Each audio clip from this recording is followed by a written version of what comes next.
have too much? Do I have not enough? What's the consistency? No, I won't bore you with the details. But, you know, how many times have you been at a performance with singers and they're up there going, well, I'll probably be doing that this weekend because, you know, it's winter time, even though it feels like summer. So you don't. So you don't do very. It sounds like you don't worry about it very much. No, I drink a lot of water, and I take the airborne. Yeah, you know, can it hurt? Who knows? Really? Yeah, who knows? If you believe it, it works.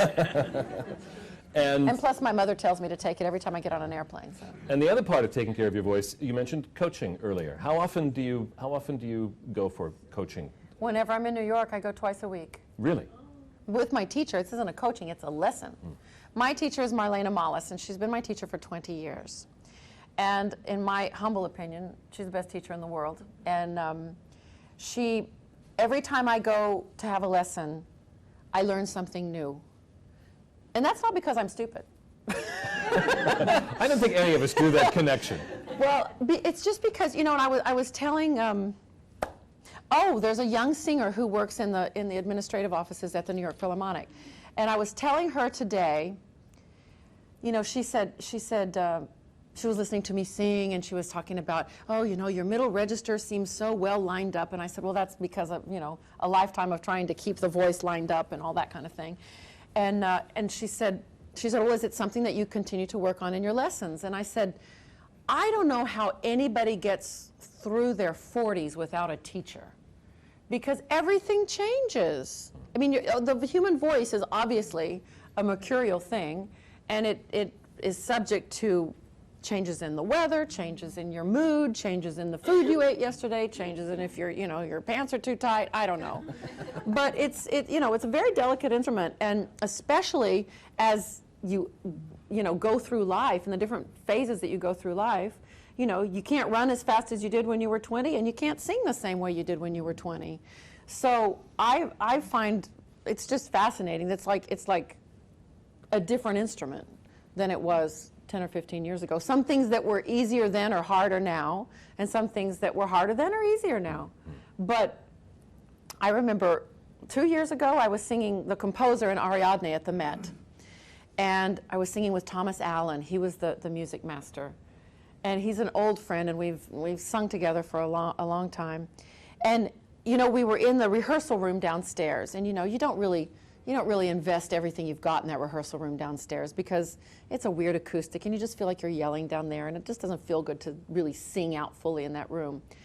But then we got up on stage, and when you're singing on stage, even in a rehearsal at the Met, everybody in the building hears you, because it's piped to every room in the building, including the cafeteria, where all your friends are sitting having coffee going, oh, Susan doesn't sound so good today. And so, you know, you're very aware that when you're rehearsing on stage, there are ears in the walls, literally.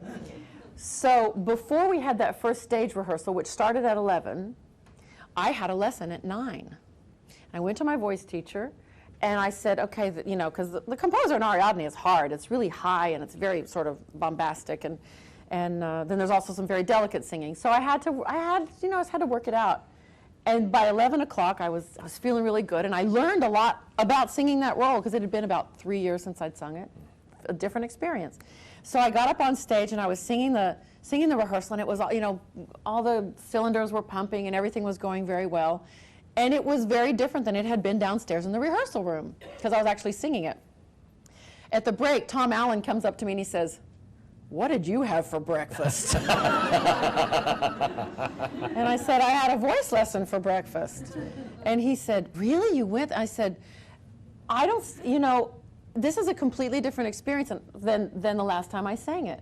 Different negotiations, the passaggio changes, the breath changes, the way you support changes, the getting into another register changes, and I don't see how anybody can negotiate, you know, the different stages of a career without a teacher. And I was telling him this, and he said that he went for some years in his 40s without a teacher, and it nearly killed him. And he finally found a teacher now that he works with, and he says it's changed everything for him. And this is Thomas Allen. You know? Well, you're Susan Graham. Oh, well. No small thing. When did you know that you wanted to be a singer? When did you know that you could be one? I knew that I wanted to be a singer. Well, my first public singing experience was in the church choir in Roswell, New Mexico. I was 5.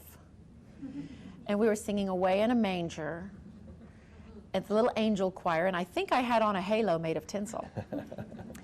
And I remember looking at my mother in the balcony and waving at her. That really hasn't stopped much. It's subtler now, one hopes. But I studied piano very seriously. I was primarily a pianist till I was about 18, and I was in all the choirs in school, choruses in school, but I was the accompanist. And I was also the soprano section leader, but I could read music, and I could sing the right notes at the right times. So they started wanting me to sing solos, and I thought, well, I mean, I'm really a pianist. I don't really sing, you understand. And but then I started kind of getting into it, and I kind of liked it. And of course, by that time I lived in Texas, and in Texas they have competitions for everything from chili cook-offs to rattlesnake roundups to Beethoven sonata playing to singing art songs. And so I entered the latter 2 of all those that listed. And because I started winning these competitions and singing, and because I thought I could sing the right notes and the right rhythms. And then suddenly people started saying, well, there might have a voice in there. And then I was cast as Maria in The Sound of Music.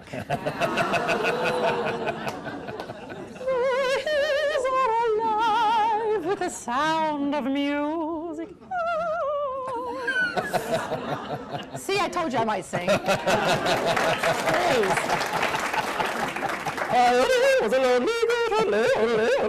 And she yodels.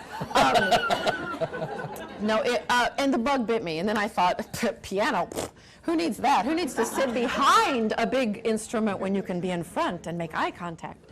And so also a real defining moment was my senior recital at the piano. And I was playing a Mozart piano concerto, and I completely forgot. I got completely lost in the first movement, and my piano teacher was playing the orchestra part, which was ding, ding, ding, ding, ding, ding, ding, and you were supposed to hear,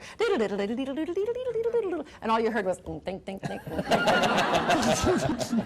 I thought at that moment, I need to think about that singing career. This is not fun. Do you play the piano? Oh yeah, so yeah. Keep it up. I've saved so much money in coaches. In fact, I continued accompanying people when I was in college. While I was getting my voice degree, I wasn't studying piano in college, but I was still a pretty good pianist, and I had a lot of boyfriends who were baritones. We made wonderful recital partners. We made beautiful music together. So I got to accompany a lot, which was a lot of fun. And you learned a great deal. I learned a lot of the repertoire, and I still have a great time doing it. And I play for fun now. Sure. Do you teach? I don't teach. I give master classes occasionally, but I've always been a very instinctive singer. I've never had any major vocal crises to overcome, and I think that sometimes people who go through those make really good teachers after that, because they have had to take it apart and figure it out and put it back together. And I